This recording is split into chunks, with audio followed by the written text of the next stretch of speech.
굵은 빗줄기가 처마 끝에서 떨어져 땅을 두드리는 소리, 우르릉거리는 천둥 소리가 밤하늘을 가르던 어느 가을날이었습니다. 마을 어귀 기와집 한 채에서 촛불이 깜빡이고 있었지요. 그 집안에서는 35박씨 부인이 창문 너머 빗소리를 듣고 있었습니다. 복녀야, 이 비가 언제 그칠까? 마님의 목소리는 여느 때보다 힘이 없었습니다. 몇 달 전부터 알 수 없는 병으로 날로 야위어가고 있었거든요. 마님, 곧 그칠 것입니다. 어서 주무시지요. 40이 넘은 복녀가 다가와 이불을 덮어드렸습니다. 그때였습니다. 또 누군가 대문을 두드리는 소리가 들려왔습니다. 이 밤중에 누가? 복녀가 의아해하며 대문 쪽으로 향했지요. 마님, 사람이 쓰러져 있습니다. 복녀의 다급한 외침에 박씨 부인이 비틀거리며 나왔습니다. 대문 앞에는 20대 후반으로 보이는 사내가 비에 흠뻑 젖어 쓰러져 있었습니다. 옷은 남루하였지만 얼굴은 단정했고 거친 숨소리 사이로 뜨거운 열기가 느껴졌어요. 복녀야, 어서 안으로 들이거라. 마님, 정체도 모르는 자를 들이시면 사람이 죽어가는데 어찌 그냥 둘 수 있겠느냐? 박씨 부인의 단호한 말에 복녀는 더 이상 말리지 못했습니다. 그렇게 떠돌이 사내 강산이 박씨 부인의 집에 들어오게 되었지요. 이틀 후 열이 내린 강산이 박씨 부인 앞에 꿇어앉았습니다. 그의 얼굴색은 이미 정상으로 돌아왔고 눈빛 또한 맑아져 있었어요. 마님의 큰 은혜, 이 생에 갚을 길이 없습니다. 일어나거라.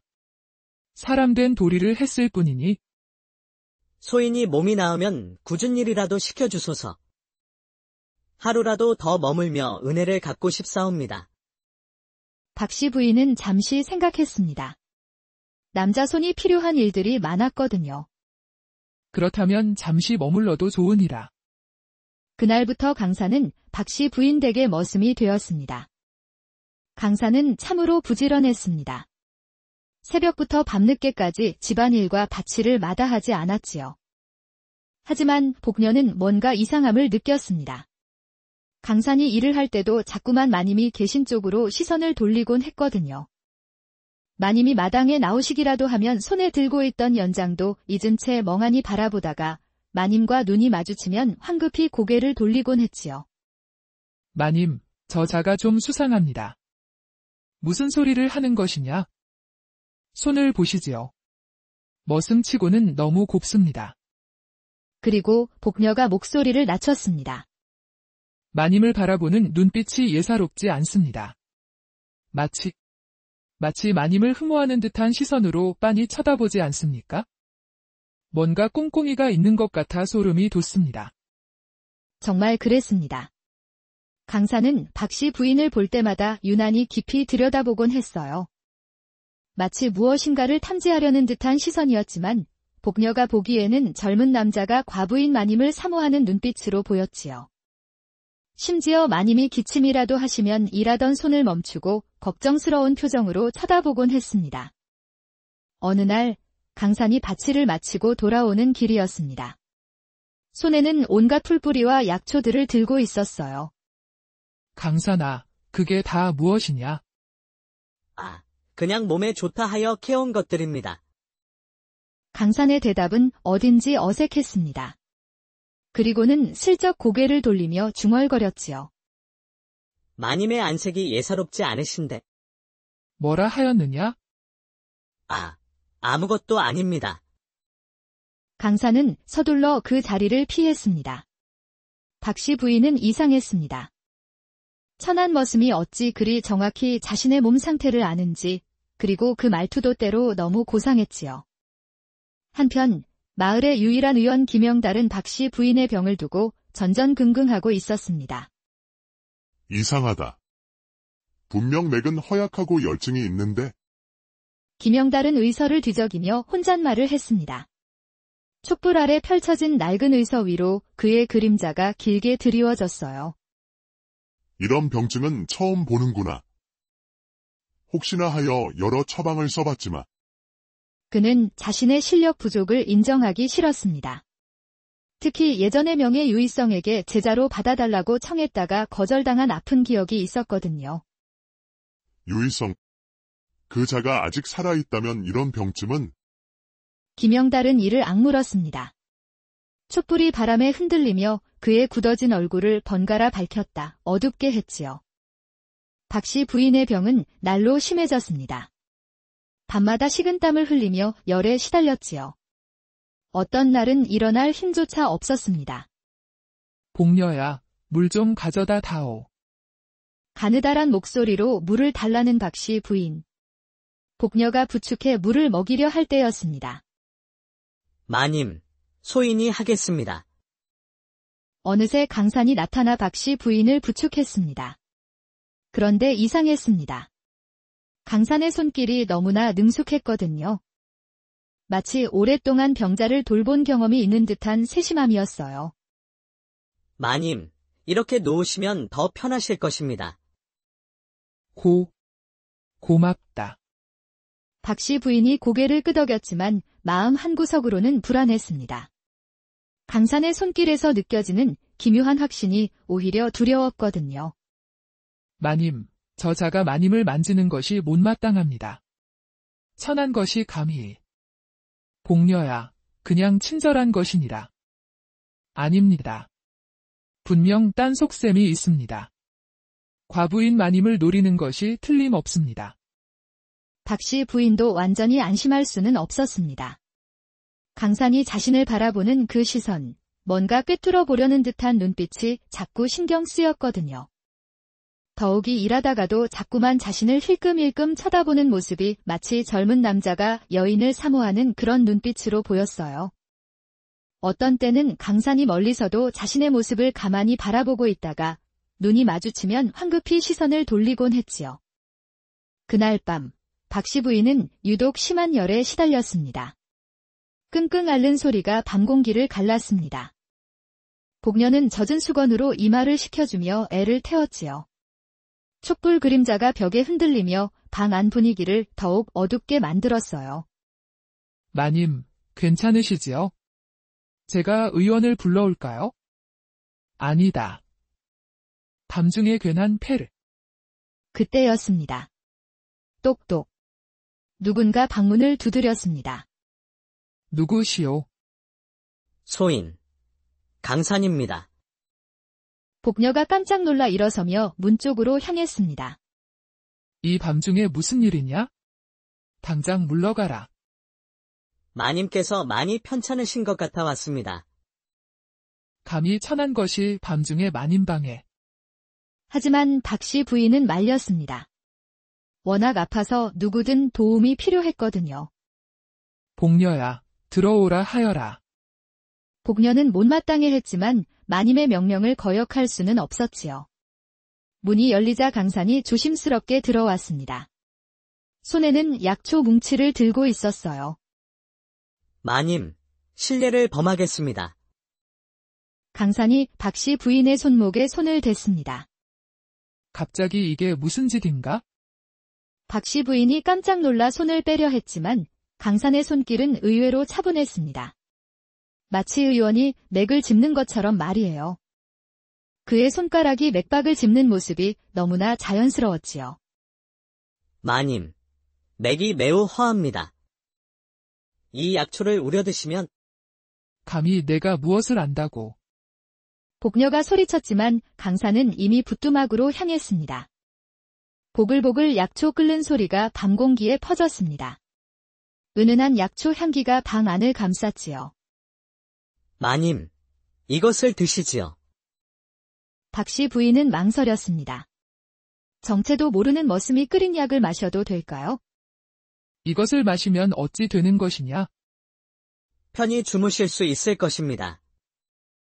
강산의 목소리에는 묘한 확신이 담겨 있었습니다. 박씨 부인은 두려웠습니다. 혹시 이 약을 마시고 정신을 잃으면 강산이 무슨 짓을 할지. 하지만 너무 아팠습니다. 마님, 안 됩니다. 복녀가 만류했지만 박씨 부인은 약을 받아들였습니다. 내 몸이 이 지경인데 뭐가 더 나빠지겠느냐? 쓴맛이 입안에 퍼졌습니다. 하지만 이상하게도 몸이 따뜻해지며 편안해졌지요. 마님, 편히 주무시지요. 소인은 이만. 강산이 물러나려 할 때 박씨 부인의 눈꺼풀이 무거워졌습니다. 이대로 잠들면 안 될 것 같은데. 하지만 쏟아지는 졸음을 이길 수 없었습니다. 오랜만에 찾아온 평안함에 박씨 부인은 깊이 잠들었지요. 복녀는 밤새 마님 곁을 지켰습니다. 혹시나 강산이 나쁜 짓을 할까 봐서요. 다음 날 아침, 박씨 부인은 오랜만에 개운하게 잠에서 깼습니다. 이게 어찌 된 일이지? 식은땀도 없고 열도 내렸습니다. 몸이 한결 가벼웠지요. 마님. 어찌 이리 안색이 좋아지셨나요? 복녀도 놀랐습니다. 며칠 전까지만 해도 죽을 상이었는데 말이에요. 어젯밤 그 약이. 설마. 박씨 부인은 강산을 찾았습니다. 마당에서 장작을 패고 있던 강산이 고개를 들었어요. 도끼질하는 그의 모습은 힘차고 능숙했지만 어딘지 거친 일에 익숙하지 않은 듯한 어색함도 보였지요. 마님, 몸이 좀 어떠하십니까? 강산아, 어제 그 약은 대체 무엇이었느냐? 강산이 잠시 망설였습니다. 그냥 몸에 좋은 약초들을 우린 것입니다. 내가 어찌 그런 약초를 알고 있는 것이냐? 소인, 여기저기 떠돌며 이런저런 것들을 익혔습니다. 여전히 모호한 대답이었습니다. 하지만 박씨 부인은 더 이상 추궁하지 않았지요. 워낙 몸이 좋아졌거든요. 그날부터 강산은 매일 저녁 약을 끓여 가져다 주었습니다. 박씨 부인의 몸은 눈에 띄게 회복되어 갔어요. 며칠 후 저녁, 병세가 조금 나아진 박씨 부인이 툇마루에 앉아 달을 보고 있었습니다. 일을 마친 강산이 그 옆을 지나갔어요. 강산아, 잠시 앉아 보거라. 강산이 조용히 옆에 앉았습니다. 너는 가족이 없느냐? 어쩌다 이리 떠돌게 되었는지 물어도 되겠느냐? 있었습니다. 의술로 사람을 살리는 것을 천직으로 여기시던 할아버님과 따뜻한 분들이 계셨지요. 그런데 어찌하여? 역병이 돌았습니다. 할아버님께서는 당신의 몸을 돌보지 않고 환자들을 구하려 애쓰셨지요. 하지만 결국 저만 남았습니다. 강산의 목소리는 담담했지만 그 안에는 깊은 슬픔이 배어 있었습니다. 그는 할아버지가 역병으로 돌아가셨다고 말했지만 사실은 조정의 모함으로 모든 것을 잃고 쫓겨난 신세였지요. 많이 힘들었겠구나. 마님께서 거두어 주시지 않았다면 소인은 어찌 되었을지 모릅니다. 그 순간 박씨 부인은 강산을 바라보는 자신의 마음이 변하는 것을 느꼈습니다. 의심보다는 연민이, 불안보다는 신뢰가 자리 잡기 시작했어요. 일주일 후 김영달 의원이 진맥을 하러 왔습니다. 아니, 마님. 이게 어찌 된 일입니까? 김영달이 당황했습니다. 맥이 완전히 달라져 있었거든요. 마님, 무슨 특별한 약이라도 드셨습니까? 아, 그냥 몸에 좋다는 약초를 좀. 무슨 약초 말입니까? 이렇게 급격히 좋아질 리가. 김영달은 믿을 수 없었습니다. 자신이 몇 달간 고치지 못한 병이 이렇게 쉽게 나을 리 없다고 생각했거든요. 혹시 약을 누가 지어 주었습니까? 집에 머물고 있는 머슴이. 머슴이요. 천한 머슴이 무슨 의술을. 김영달의 표정이 일그러졌습니다. 자신보다 떠돌이 머슴이 낫다는 것을 인정할 수 없었거든요. 분명 뭔가 수상한 일이 있을 것입니다. 저는 이 병이 호전될 리 없다고 확신했는데. 김영달은 석연치 않은 표정으로 돌아갔습니다. 하지만 그냥 돌아간 것은 아니었어요. 며칠 뒤, 김영달은 몰래 박씨 부인 댁 뒤편으로 갔습니다. 강산이 버린 약재 찌꺼기를 찾기 위해서였지요. 분명 뭔가 있을 것이다. 내가 고치지 못한 병을. 김영달은 약재 찌꺼기를 주워 자세히 살펴봤습니다. 하지만 이상했어요. 평범한 약재들이었는데 이런 구성으로 그런 효과가 날 리 없었거든요. 이게 뭐냐? 감기, 백작약은 알겠는데. 이 약재는 뭐지? 처음 보는 조합인데. 자신의 지식으로는 해석할 수 없는 약재 조합에 김영달은 더욱 초조해졌습니다. 질투심과 열등감이 가슴속에서 부글부글 끓어올랐어요. 분명 뭔가 수상한 일이 있을 것이다. 마을 사람들도 박씨 부인의 회복을 보고 놀랐습니다. 아니, 죽을 상이던 박씨 부인이 어찌 저리 건강해졌나. 듣자니 집에 머슴을 들였다던데. 머슴. 그게 무슨 상관이라. 젊은 과부의 젊은 머슴. 뭔가 있는 건 아니겠나. 수군거리는 소리가 박씨 부인의 귀에도 들렸습니다. 하지만 몸이 건강해진 것이 너무 고마워서 신경 쓰지 않았지요. 복녀는 여전히 의심스러워했습니다. 마님, 아무리 생각해도 이상합니다. 저 자가 마님께 약을 가져다 줄 때마다 방에서 한참을 머무르지 않습니까? 치료를 해주는 것이 아니겠느냐? 정말 치료만 하는 것일까요? 혹시 복녀는 말을 끝내지 못했습니다. 하지만 그 의미는 분명했지요. 박씨 부인도 때때로 불안했습니다. 강산이 약을 가져다 줄 때의 그 진지한 표정, 마치 자신의 몸을 너무 잘 아는 것 같은 모습이 오히려 두려웠거든요. 한 달이 지나자 박씨 부인은 완전히 건강을 되찾았습니다. 김영달은 더욱 초조해졌습니다. 내가 고치지 못한 병을 떠돌이 머슴이. 말이 되는가? 어느 날 밤, 김영달은 참을 수 없어 박씨 부인의 집으로 향했습니다. 분명 수상한 일이 벌어지고 있을 것이다. 김영달은 대문 틈으로 안을 엿보았습니다. 마침 강산이 약그릇을 들고 박씨 부인의 방으로 들어가는 모습이 보였지요.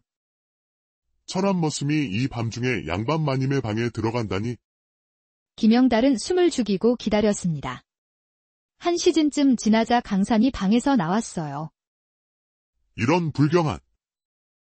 더러운 짓거리를 하고 있었구나. 김영달은 급히 대문을 열고 들어갔습니다. 거기 서라. 갑작스러운 외침에 강산이 놀라 돌아봤습니다. 의원님, 이 밤중에 무슨 일로? 무슨 일이냐고. 감히 천한 것이 양반 마님을 농락하다니. 농락이라니, 무슨 말씀을? 변명 말라. 내가 다 보았다.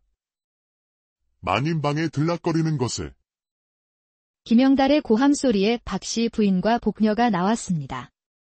촛불을 든 복녀의 손이 떨려 그림자가 흔들렸어요. 의원님, 무슨 일입니까? 마님, 이 자의 정체를 아십니까?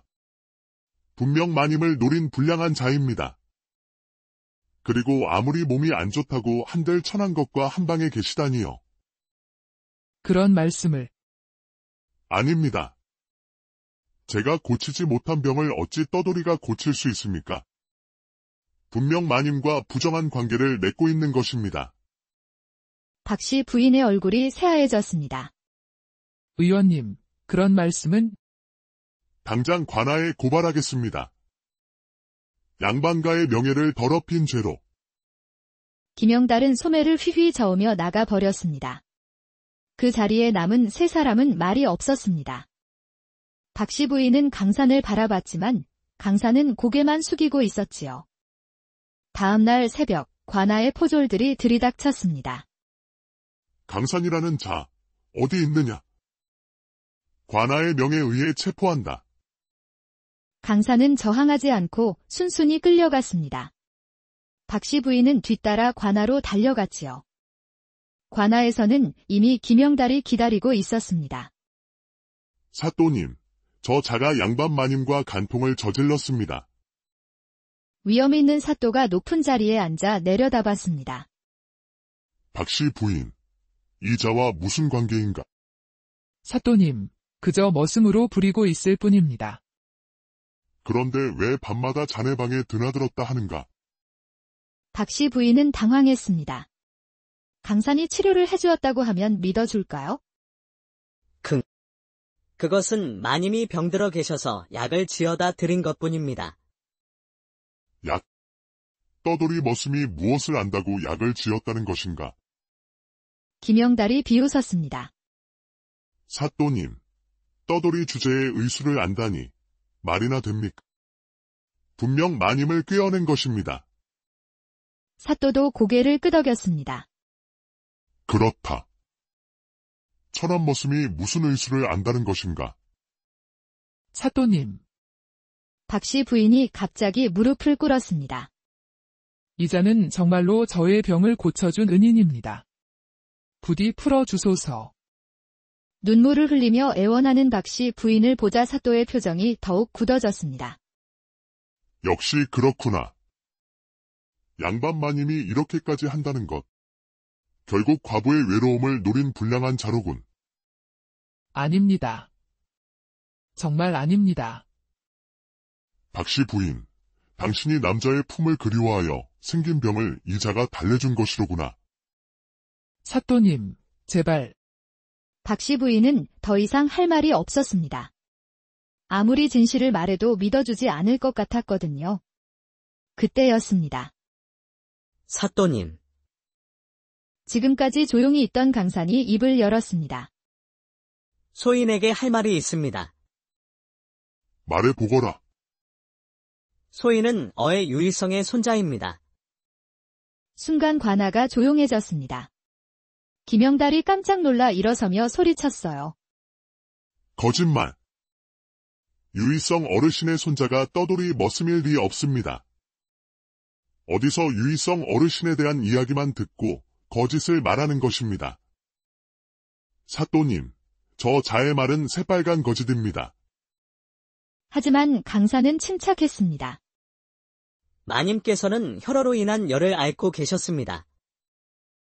이는 과로와 근심으로 인해 혈이 부족해지고 내부에 열이 생기는 병으로 특히 혼자 사는 부인네에게 자주 나타나는 증상입니다. 김영달의 얼굴이 새하얘졌습니다. 그런 병명은 들어본 적도 없었거든요. 처방은 당귀, 백작약, 숙지왕, 천궁을 주로 하고 여기에 감초와 진피를 더하여 강산이 술술 말하는 처방 전에 사또도 놀랐습니다.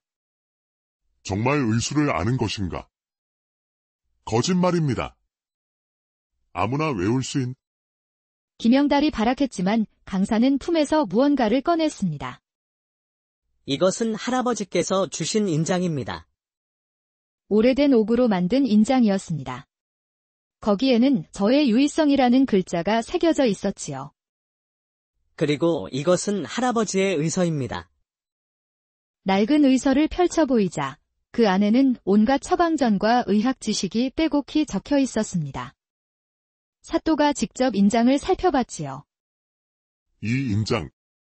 분명 진짜로구나. 김영달은 주저앉았습니다. 자신이 그토록 우러러보던 유일성의 손자가 바로 눈앞에 있었던 것이에요. 소인은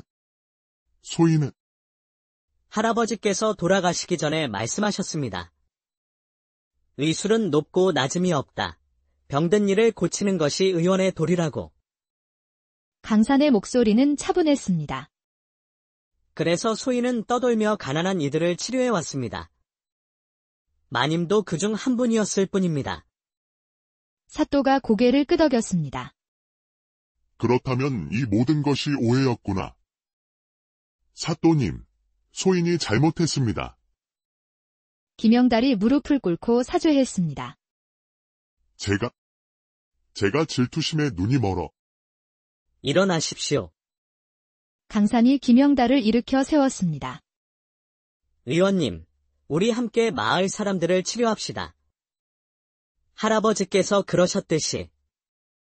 김영달은 감격해서 눈물을 흘렸습니다. 그날부터 강산은 마을의 의원이 되었습니다. 김영달과 함께 마을 사람들을 치료하며 지냈지요. 박씨 부인은 완전히 건강을 되찾았고 강산에 대한 고마움을 평생 간직했습니다. 강산아, 내가 아니었다면? 마님, 이미 지난 일입니다. 마님께서 소인을 거두어 주신 은혜가 더 큽니다. 공녀도 이제는 강산을 의심하지 않았습니다. 오히려 마님을 구해준 은인으로 여겼지요. 젊은 의원님, 앞으로도 저희 마님 잘 부탁드립니다. 걱정 마십시오. 마님의 건강은 제가 책임지겠습니다. 세월이 흘러 강사는 마을에서 가장 존경받는 의원이 되었습니다. 그의 의술은 할아버지 유일성에 버금간다고 전해지지요. 박씨 부인도 건강한 몸으로 오래오래 살았다고 합니다. 그리고 김영달은 강산에게 굵은 빗줄기가 처마 끝에서 떨어져 땅을 두드리는 소리, 우르릉거리는 천둥 소리가 밤하늘을 가르던 어느 가을날이었습니다. 마을 어귀 기와집 한 채에서 촛불이 깜빡이고 있었지요. 그 집안에서는 35박씨 부인이 창문 너머 빗소리를 듣고 있었습니다. 복녀야, 이 비가 언제 그칠까? 마님의 목소리는 여느 때보다 힘이 없었습니다. 몇 달 전부터 알 수 없는 병으로 날로 야위어가고 있었거든요. 마님, 곧 그칠 것입니다. 어서 주무시지요. 40이 넘은 복녀가 다가와 이불을 덮어드렸습니다. 그때였습니다. 또 누군가 대문을 두드리는 소리가 들려왔습니다. 이 밤중에 누가? 복녀가 의아해하며 대문 쪽으로 향했지요. 마님. 사람이 쓰러져 있습니다. 복녀의 다급한 외침에 박씨 부인이 비틀거리며 나왔습니다. 대문 앞에는 20대 후반으로 보이는 사내가 비에 흠뻑 젖어 쓰러져 있었습니다. 옷은 남루하였지만 얼굴은 단정했고 거친 숨소리 사이로 뜨거운 열기가 느껴졌어요. 복녀야, 어서 안으로 들이거라. 마님, 정체도 모르는 자를 들이시면 사람이 죽어가는데 어찌 그냥 둘 수 있겠느냐? 박씨 부인의 단호한 말에 복녀는 더 이상 말리지 못했습니다. 그렇게 떠돌이 사내 강산이 박씨 부인의 집에 들어오게 되었지요. 이틀 후 열이 내린 강산이 박씨 부인 앞에 꿇어앉았습니다. 그의 얼굴색은 이미 정상으로 돌아왔고 눈빛 또한 맑아져 있었어요. 마님의 큰 은혜, 이 생에 갚을 길이 없습니다. 일어나거라. 사람된 도리를 했을 뿐이니 소인이 몸이 나으면 굳은 일이라도 시켜주소서. 하루라도 더 머물며 은혜를 갚고 싶사옵니다. 박씨 부인은 잠시 생각했습니다. 남자 손이 필요한 일들이 많았거든요. 그렇다면 잠시 머물러도 좋으니라. 그날부터 강사는 박씨 부인 댁의 머슴이 되었습니다. 강사는 참으로 부지런했습니다. 새벽부터 밤늦게까지 집안일과 밭일을 마다하지 않았지요. 하지만 복녀는 뭔가 이상함을 느꼈습니다. 강산이 일을 할 때도 자꾸만 마님이 계신 쪽으로 시선을 돌리곤 했거든요. 마님이 마당에 나오시기라도 하면 손에 들고 있던 연장도 잊은 채 멍하니 바라보다가 마님과 눈이 마주치면 황급히 고개를 돌리곤 했지요. 마님, 저 자가 좀 수상합니다. 무슨 소리를 하는 것이냐? 손을 보시지요. 머슴치고는 너무 곱습니다. 그리고 복녀가 목소리를 낮췄습니다. 마님을 바라보는 눈빛이 예사롭지 않습니다. 마치 마님을 흠모하는 듯한 시선으로 빤히 쳐다보지 않습니까? 뭔가 꿍꿍이가 있는 것 같아 소름이 돋습니다. 정말 그랬습니다. 강사는 박씨 부인을 볼 때마다 유난히 깊이 들여다보곤 했어요. 마치 무엇인가를 탐지하려는 듯한 시선이었지만 복녀가 보기에는 젊은 남자가 과부인 마님을 사모하는 눈빛으로 보였지요. 심지어 마님이 기침이라도 하시면 일하던 손을 멈추고 걱정스러운 표정으로 쳐다보곤 했습니다. 어느 날 강산이 밭일을 마치고 돌아오는 길이었습니다. 손에는 온갖 풀뿌리와 약초들을 들고 있었어요. 강산아, 그게 다 무엇이냐? 그냥 몸에 좋다 하여 캐온 것들입니다. 강산의 대답은 어딘지 어색했습니다. 그리고는 슬쩍 고개를 돌리며 중얼거렸지요. 마님의 안색이 예사롭지 않으신데. 뭐라 하였느냐? 아무것도 아닙니다. 강산은 서둘러 그 자리를 피했습니다. 박씨 부인은 이상했습니다. 천한 머슴이 어찌 그리 정확히 자신의 몸 상태를 아는지, 그리고 그 말투도 때로 너무 고상했지요. 한편 마을의 유일한 의원 김영달은 박씨 부인의 병을 두고 전전긍긍하고 있었습니다. 이상하다. 분명 맥은 허약하고 열증이 있는데 김영달은 의서를 뒤적이며 혼잣말을 했습니다. 촛불 아래 펼쳐진 낡은 의서 위로 그의 그림자가 길게 드리워졌어요. 이런 병증은 처음 보는구나. 혹시나 하여 여러 처방을 써봤지만 그는 자신의 실력 부족을 인정하기 싫었습니다. 특히 예전의 명예 유의성에게 제자로 받아달라고 청했다가 거절당한 아픈 기억이 있었거든요. 유의성. 그 자가 아직 살아있다면 이런 병쯤은 김영달은 이를 악물었습니다.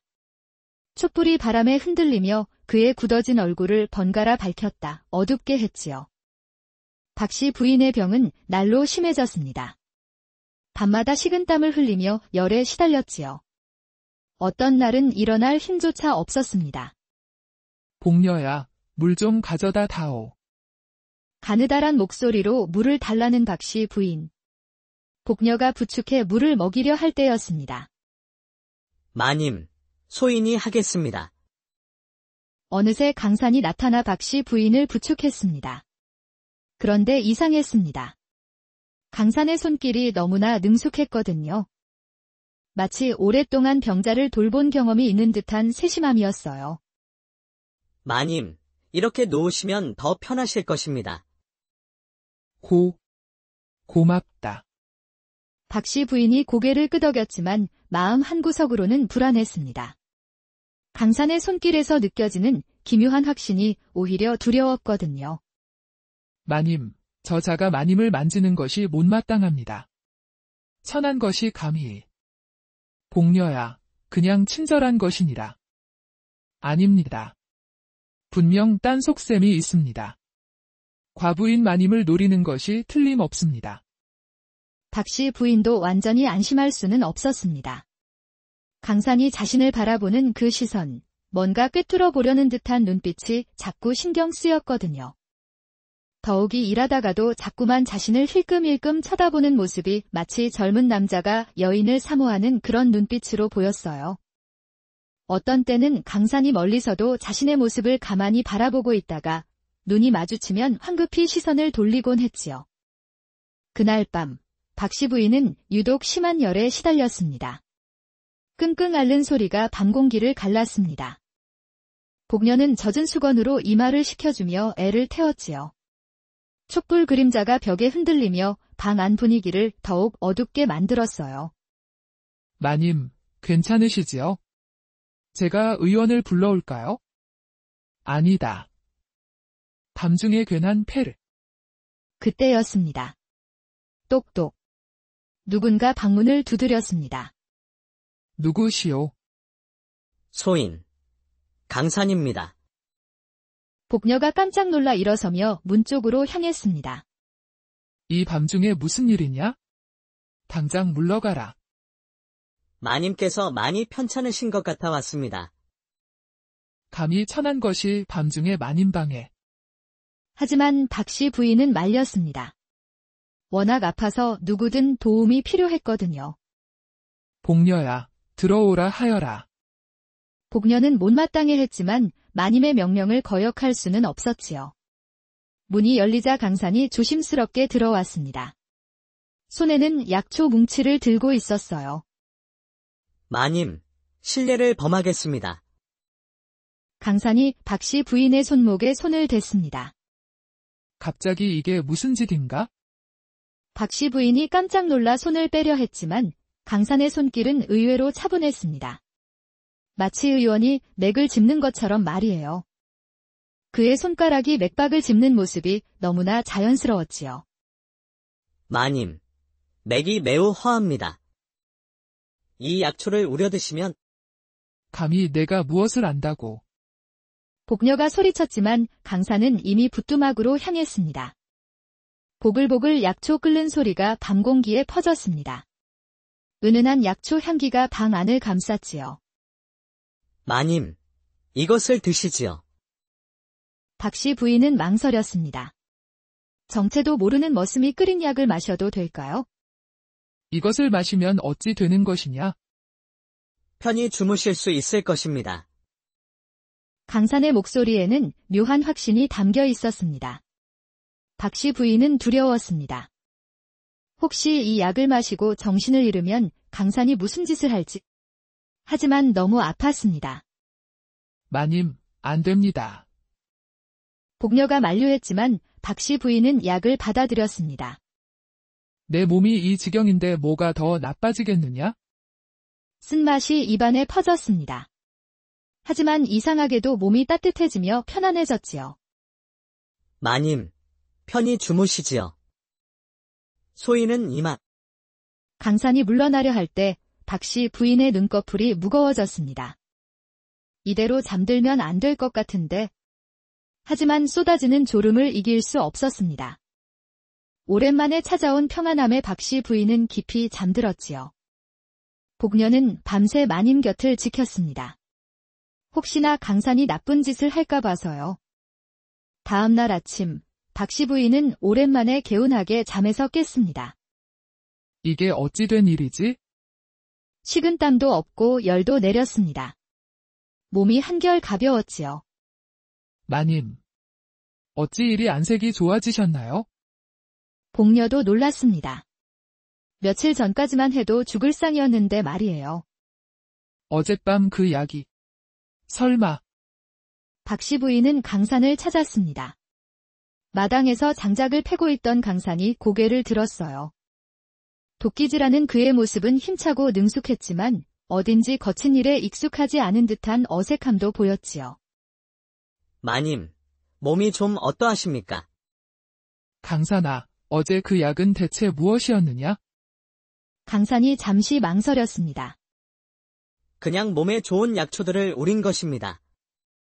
내가 어찌 그런 약초를 알고 있는 것이냐? 소인, 여기저기 떠돌며 이런저런 것들을 익혔습니다. 여전히 모호한 대답이었습니다. 하지만 박씨 부인은 더 이상 추궁하지 않았지요. 워낙 몸이 좋아졌거든요. 그날부터 강산은 매일 저녁 약을 끓여 가져다 주었습니다. 박씨 부인의 몸은 눈에 띄게 회복되어 갔어요. 며칠 후 저녁, 병세가 조금 나아진 박씨 부인이 텐마루에 앉아 달을 보고 있었습니다. 일을 마친 강산이 그 옆을 지나갔어요. 강산아, 잠시 앉아 보거라. 강산이 조용히 옆에 앉았습니다. 너는 가족이 없느냐? 어쩌다 이리 떠돌게 되었는지 물어도 되겠느냐? 있었습니다. 의술로 사람을 살리는 것을 천직으로 여기시던 할아버님과 따뜻한 분들이 계셨지요. 그런데 어찌하여? 역병이 돌았습니다. 할아버님께서는 당신의 몸을 돌보지 않고 환자들을 구하려 애쓰셨지요. 하지만 결국 저만 남았습니다. 강산의 목소리는 담담했지만 그 안에는 깊은 슬픔이 배어 있었습니다. 그는 할아버지가 역병으로 돌아가셨다고 말했지만 사실은 조정의 모함으로 모든 것을 잃고 쫓겨난 신세였지요. 많이 힘들었겠구나. 마님께서 거두어 주시지 않았다면 소인은 어찌 되었을지 모릅니다. 그 순간 박씨 부인은 강산을 바라보는 자신의 마음이 변하는 것을 느꼈습니다. 의심보다는 연민이, 불안보다는 신뢰가 자리 잡기 시작했어요. 일주일 후 김영달 의원이 진맥을 하러 왔습니다. 아니, 마님. 이게 어찌 된 일입니까? 김영달이 당황했습니다. 맥이 완전히 달라져 있었거든요. 마님, 무슨 특별한 약이라도 드셨습니까? 아, 그냥 몸에 좋다는 약초를 좀. 무슨 약초 말입니까? 이렇게 급격히 좋아질 리가. 김영달은 믿을 수 없었습니다. 자신이 몇 달간 고치지 못한 병이 이렇게 쉽게 나을 리 없다고 생각했거든요. 혹시 약을 누가 지어 주었습니까? 집에 머물고 있는 머슴이. 머슴이요. 천한 머슴이 무슨 의술을. 김영달의 표정이 일그러졌습니다. 자신보다 떠돌이 머슴이 낫다는 것을 인정할 수 없었거든요. 분명 뭔가 수상한 일이 있을 것입니다.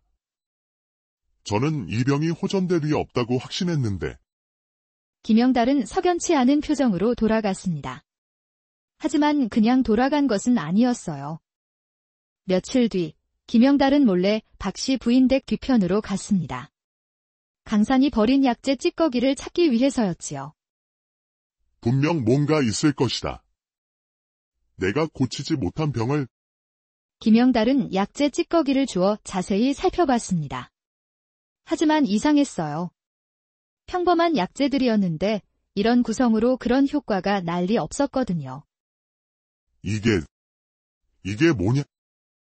당귀, 백작약은 알겠는데 이 약재는 뭐지? 처음 보는 조합인데. 자신의 지식으로는 해석할 수 없는 약재 조합에 김영달은 더욱 초조해졌습니다. 질투심과 열등감이 가슴속에서 부글부글 끓어올랐어요. 분명 뭔가 수상한 일이 있을 것이다. 마을 사람들도 박씨 부인의 회복을 보고 놀랐습니다. 아니, 죽을 상이던 박씨 부인이 어찌 저리 건강해졌나? 듣자니 집에 머슴을 들였다던데. 머슴. 그게 무슨 상관이라? 젊은 과부의 젊은 머슴. 뭔가 있는 건 아니겠나? 수군거리는 소리가 박씨 부인의 귀에도 들렸습니다. 하지만 몸이 건강해진 것이 너무 고마워서 신경 쓰지 않았지요. 복녀는 여전히 의심스러워했습니다. 마님, 아무리 생각해도 이상합니다. 저 자가 마님께 약을 가져다 줄 때마다 방에서 한참을 머무르지 않습니까? 치료를 해주는 것이 아니겠느냐? 정말 치료만 하는 것일까요? 혹시 복녀는 말을 끝내지 못했습니다. 하지만 그 의미는 분명했지요. 박씨 부인도 때때로 불안했습니다. 강산이 약을 가져다 줄 때의 그 진지한 표정, 마치 자신의 몸을 너무 잘 아는 것 같은 모습이 오히려 두려웠거든요. 한 달이 지나자 박씨 부인은 완전히 건강을 되찾았습니다. 김영달은 더욱 초조해졌습니다. 내가 고치지 못한 병을 떠돌이 머슴이 말이 되는가? 어느 날 밤, 김영달은 참을 수 없어 박씨 부인의 집으로 향했습니다. 분명 수상한 일이 벌어지고 있을 것이다. 김영달은 대문 틈으로 안을 엿보았습니다. 마침 강산이 약그릇을 들고 박씨 부인의 방으로 들어가는 모습이 보였지요. 천한 머슴이 이 밤중에 양반 마님의 방에 들어간다니. 김영달은 숨을 죽이고 기다렸습니다. 한 시즌쯤 지나자 강산이 방에서 나왔어요. 이런 불경한, 더러운 짓거리를 하고 있었구나. 김영달은 급히 대문을 열고 들어갔습니다. 거기 서라. 갑작스러운 외침에 강산이 놀라 돌아봤습니다. 의원님, 이 밤중에 무슨 일로? 무슨 일이냐고. 감히 천한 것이 양반 마님을 농락하다니. 농락이라니, 무슨 말씀을? 변명 말라. 내가 다 보았다. 마님 방에 들락거리는 것을. 김영달의 고함 소리에 박씨 부인과 복녀가 나왔습니다. 촛불을 든 복녀의 손이 떨려 그림자가 흔들렸어요. 의원님, 무슨 일입니까? 마님, 이 자의 정체를 아십니까? 분명 마님을 노린 불량한 자입니다. 그리고 아무리 몸이 안 좋다고 한들 천한 것과 한 방에 계시다니요. 그런 말씀을. 아닙니다. 제가 고치지 못한 병을 어찌 떠돌이가 고칠 수 있습니까? 분명 마님과 부정한 관계를 맺고 있는 것입니다. 박씨 부인의 얼굴이 새하얘졌습니다. 의원님, 그런 말씀은 당장 관아에 고발하겠습니다. 양반가의 명예를 더럽힌 죄로. 김영달은 소매를 휘휘 저으며 나가버렸습니다. 그 자리에 남은 세 사람은 말이 없었습니다. 박씨 부인은 강산을 바라봤지만 강산은 고개만 숙이고 있었지요. 다음 날 새벽 관아의 포졸들이 들이닥쳤습니다. 강산이라는 자, 어디 있느냐? 관아의 명에 의해 체포한다. 강산은 저항하지 않고 순순히 끌려갔습니다. 박씨 부인은 뒤따라 관아로 달려갔지요. 관아에서는 이미 김영달이 기다리고 있었습니다.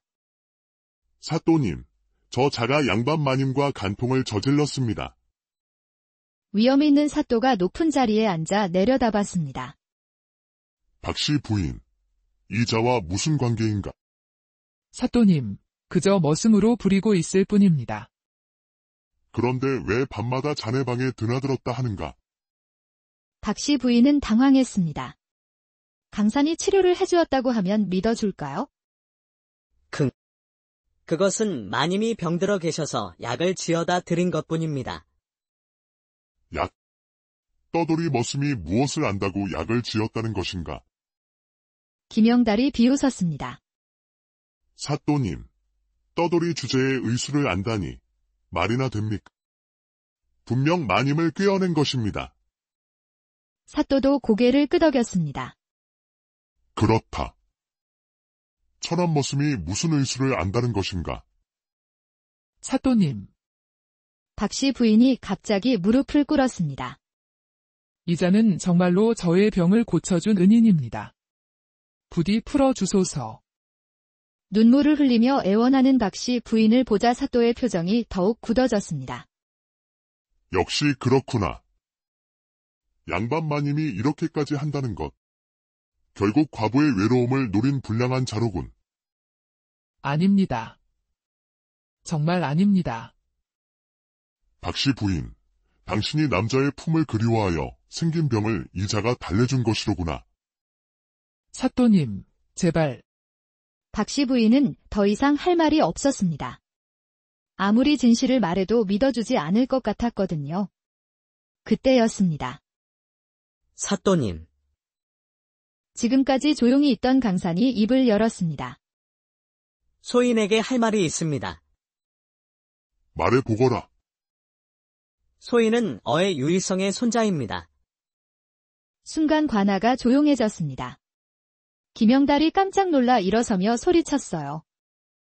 거짓말. 유일성 어르신의 손자가 떠돌이 머슴일 리 없습니다. 어디서 유일성 어르신에 대한 이야기만 듣고 거짓을 말하는 것입니다.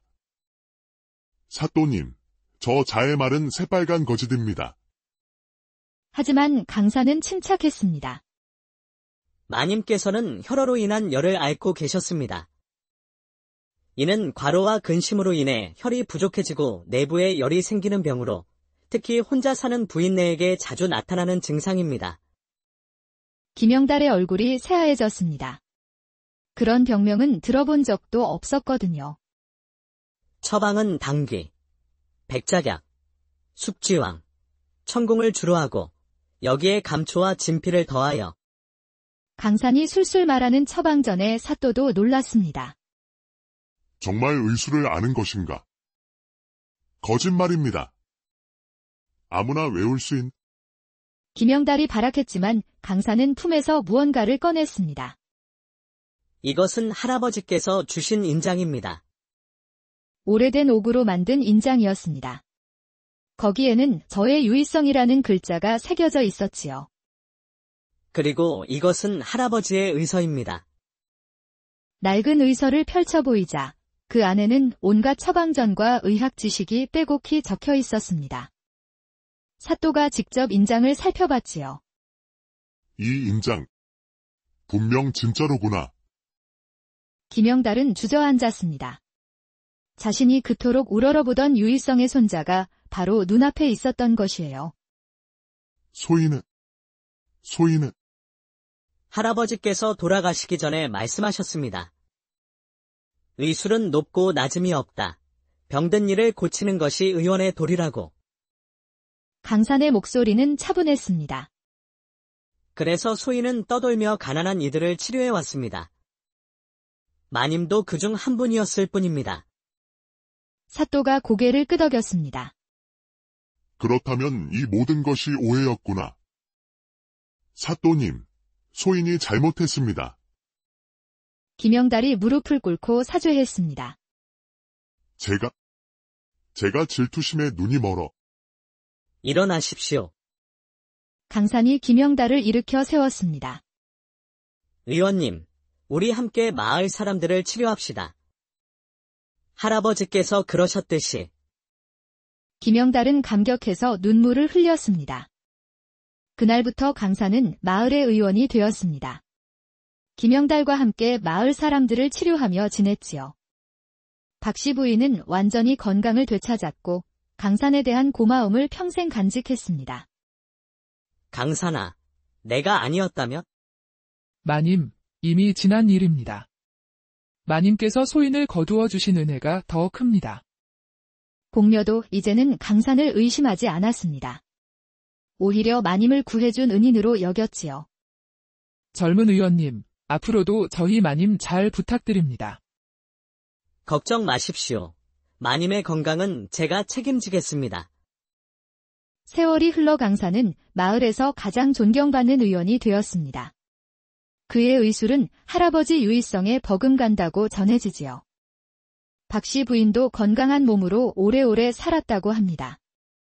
그리고 김영달은 강산에게 굵은 빗줄기가 처마 끝에서 떨어져 땅을 두드리는 소리, 우르릉거리는 천둥 소리가 밤하늘을 가르던 어느 가을날이었습니다. 마을 어귀 기와집 한 채에서 촛불이 깜빡이고 있었지요. 그 집안에서는 35박씨 부인이 창문 너머 빗소리를 듣고 있었습니다. 복녀야, 이 비가 언제 그칠까? 마님의 목소리는 여느 때보다 힘이 없었습니다.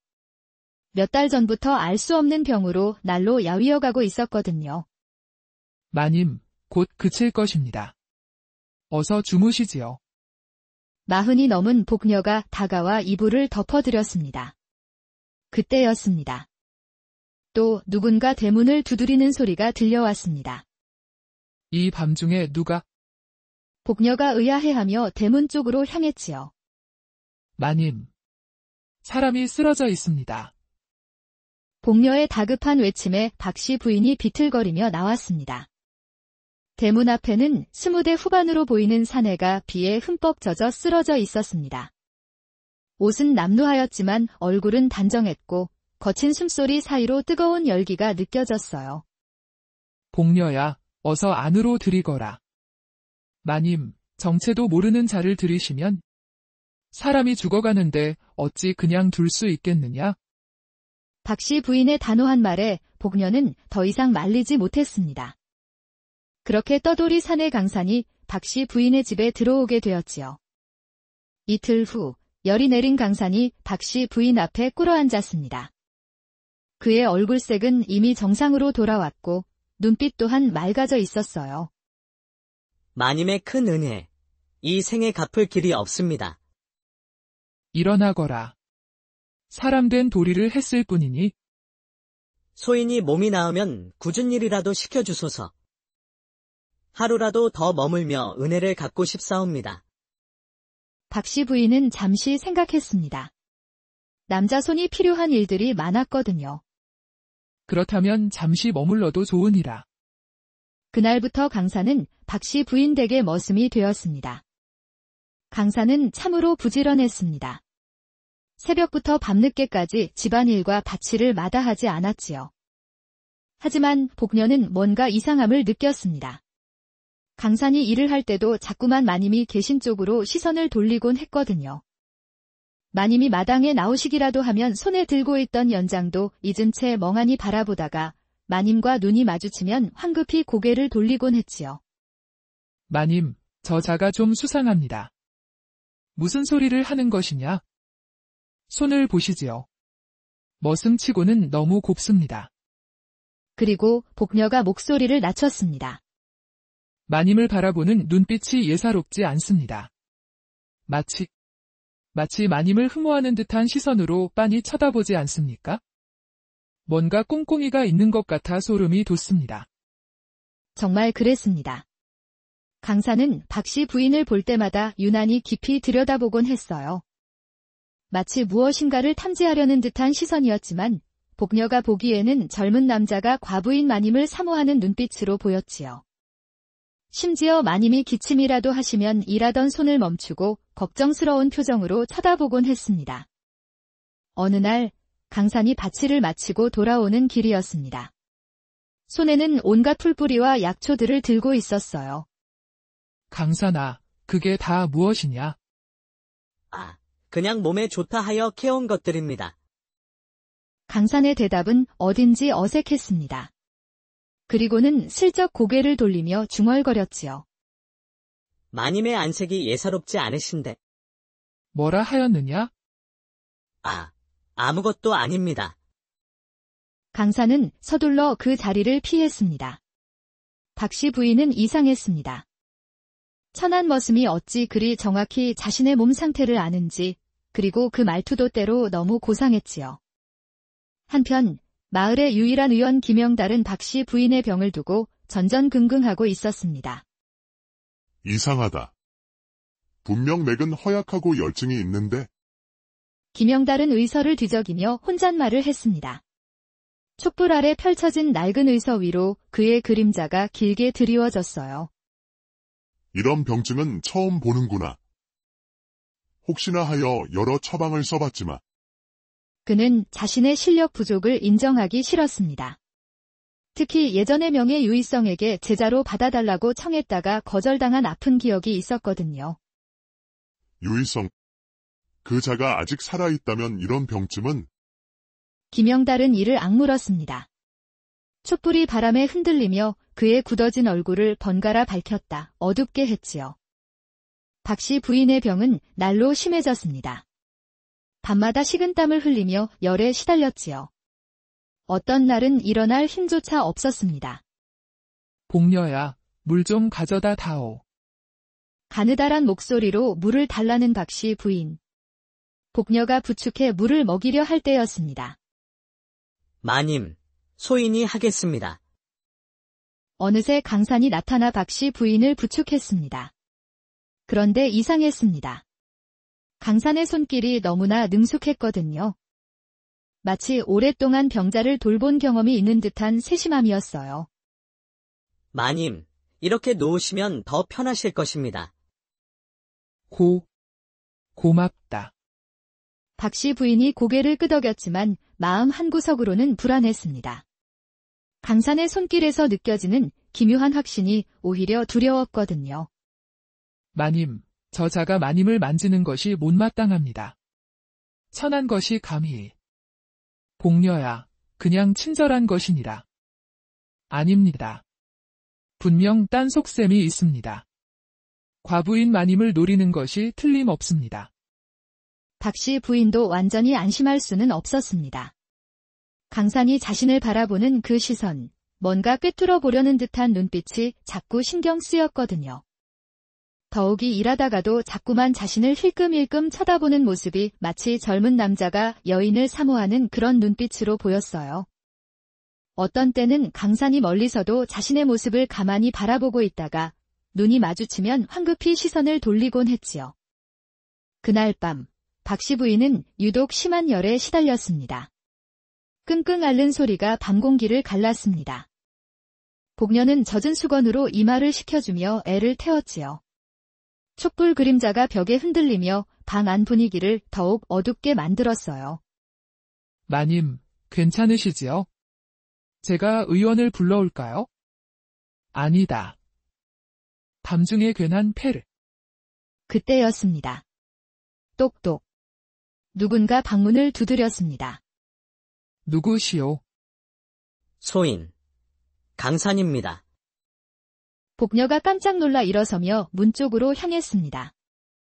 이 밤중에 무슨 일이냐? 당장 물러가라. 마님께서 많이 편찮으신 것 같아 왔습니다. 감히 천한 것이 밤중에 마님 방에. 하지만 박씨 부인은 말렸습니다. 워낙 아파서 누구든 도움이 필요했거든요. 복녀야, 들어오라 하여라. 복녀는 못마땅해 했지만 마님의 명령을 거역할 수는 없었지요. 문이 열리자 강산이 조심스럽게 들어왔습니다. 손에는 약초 뭉치를 들고 있었어요. 마님, 실례를 범하겠습니다. 강산이 박씨 부인의 손목에 손을 댔습니다. 갑자기 이게 무슨 짓인가? 박씨 부인이 깜짝 놀라 손을 빼려 했지만 강산의 손길은 의외로 차분했습니다. 마치 의원이 맥을 짚는 것처럼 말이에요. 그의 손가락이 맥박을 짚는 모습이 너무나 자연스러웠지요. 마님, 맥이 매우 허합니다. 이 약초를 우려드시면 감히 내가 무엇을 안다고. 복녀가 소리쳤지만 강산은 이미 부뚜막으로 향했습니다. 보글보글 약초 끓는 소리가 밤 공기에 퍼졌습니다.